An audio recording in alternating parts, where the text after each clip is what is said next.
हृदय परिवर्तन कैसे चोर बना साधु। किसी गांव में एक चोर रहता था।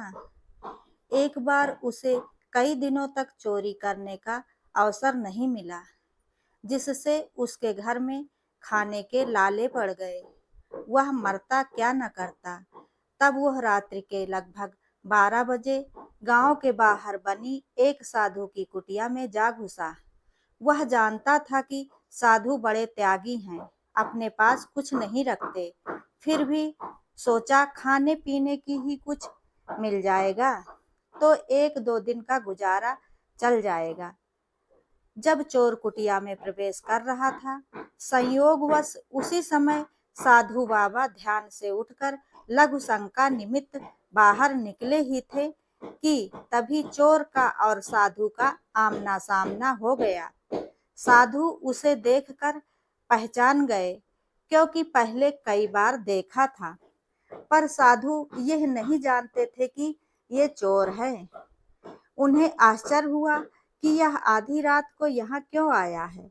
साधु ने बड़े प्रेम से पूछा, कहो बालक, आधी रात को कैसे कष्ट किया, कुछ काम है क्या? चोर बोला, महाराज मैं दिन भर का भूखा हूँ।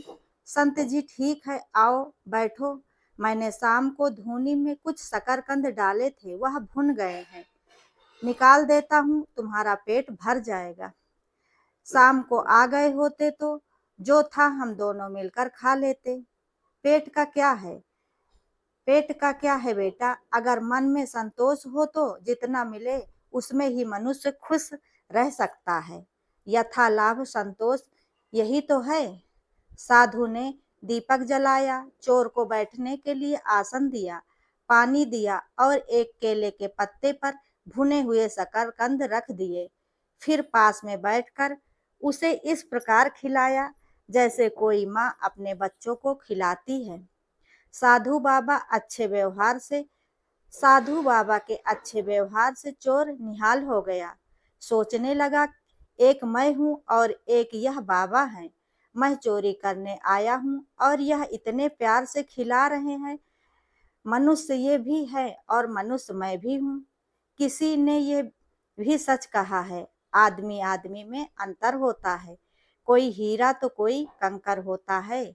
मैं तो उनके सामने कंकर से भी बदतर हूँ। मनुष्य में बुराई के साथ भली प्रवृत्तियां भी रहती हैं, जो समय पाकर जाग उठती हैं। जैसे उचित स्थान और खाद पानी पाकर बीज पनप जाता है, वैसे ही संत का संगत पाकर मनुष्य की अंदर की अच्छाइयां लहलहा उठती हैं। चोर के मन के सारे कुसंस्कार हवा हो गए। उसे संत के दर्शन, सानिध्य और अमृत वर्षी दृष्टि का लाभ मिला। एक घड़ी आधी में पुण्य याद, तुलसी संगत साधु की कटे कोटि अपराध। उन ब्रह्मनिष्ठ साधु पुरुष के आधे घंटे के समागम से चोर के कितने ही मलिन संस्कार नष्ट हो गए। साधु के सामने अपना अपराध कबूल करने को उसका मन उतावला हो उठा। फिर उससे लगा कि साधु बाबा को पता चलेगा कि मैं चोरी की नियत से आया था, तो उनकी नजर में मेरी क्या इज्जत रह जाएगी। क्या सोचेंगे बाबा कि कैसा पतित प्राणी है, जो मुझ जैसे संत के यहाँ चोरी करने आया है। लेकिन फिर भी सोचा, साधु मन में चाहे जो समझे, मैं तो उनके सामने अपना अपराध स्वीकार करके प्रायश्चित करूंगा। इतने दयालु महापुरुष हैं, यह मेरा अपराध अवश्य क्षमा कर देंगे।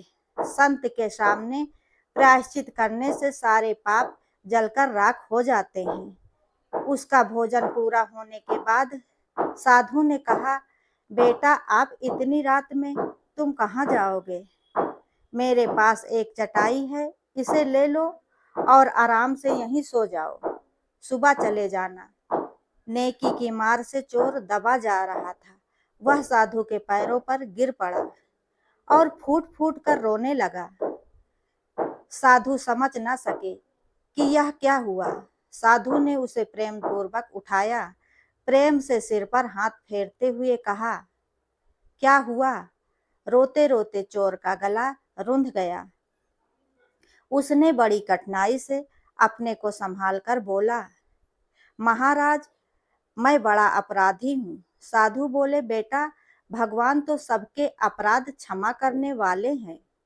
उनकी शरण में जाने से वे हमारे बड़े से बड़े अपराध को क्षमा कर देते हैं। तो उन्हीं की शरण में जा। बाबा बोले, उन्हीं की शरण में जाकर बोल, महाराज, मेरे जैसे पापी का उद्धार नहीं हो सकता। साधु बोला, नहीं हो सकता। साधु बाबा बोले, अरे पगले, भगवान ने कहा है, यदि कोई अतिशय दुराचारी भी निश्चल भाव से मेरा भक्त होकर मुझको भजता है तो वह साधु मानने योग्य ही है। नहीं महाराज, मैंने बड़ी बड़ी चोरियां की है।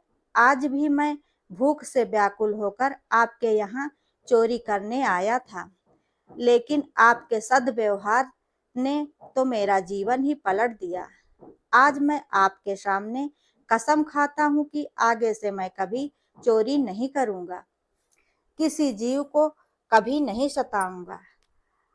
आप मुझे अपनी शरण में लेकर अपना शिष्य बना लीजिए। चोर ने रोते हुए कहा। साधु के प्यार के जादू ने चोर को साधु बना दिया।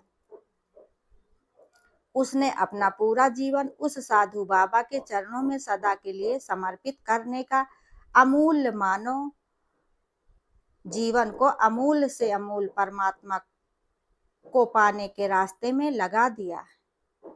महापुरुषों की सीख है कि आप सबसे आत्मवत व्यवहार करें, क्योंकि सुखी जीवन के लिए विशुद्ध निस्वार्थ प्रेम ही असली खुराक है। इसी की भूख से मर रहा है। अतः प्रेम का वितरण करो। अपने हृदय के आत्मिक प्रेम को हृदय में ही मत छिपा कर रखो। उदारता के साथ उसे बांटो। जगत में बहुत से लोगों का दुख दूर हो जाएगा। दोस्तों, अगर आप लोगों को यह वीडियो पसंद आया हो, मेरे द्वारा वीडियो में सुनाई गई इस छोटी सी कहानी से अगर आप लोगों को थोड़ा सा भी लाभ मिलता है तो वीडियो को लाइक, शेयर, कमेंट जरूर करें। और ऐसी ही ज्ञानवर्धक और धार्मिक जानकारियों के लिए चैनल को सब्सक्राइब करें। वीडियो अंत तक देखने के लिए धन्यवाद।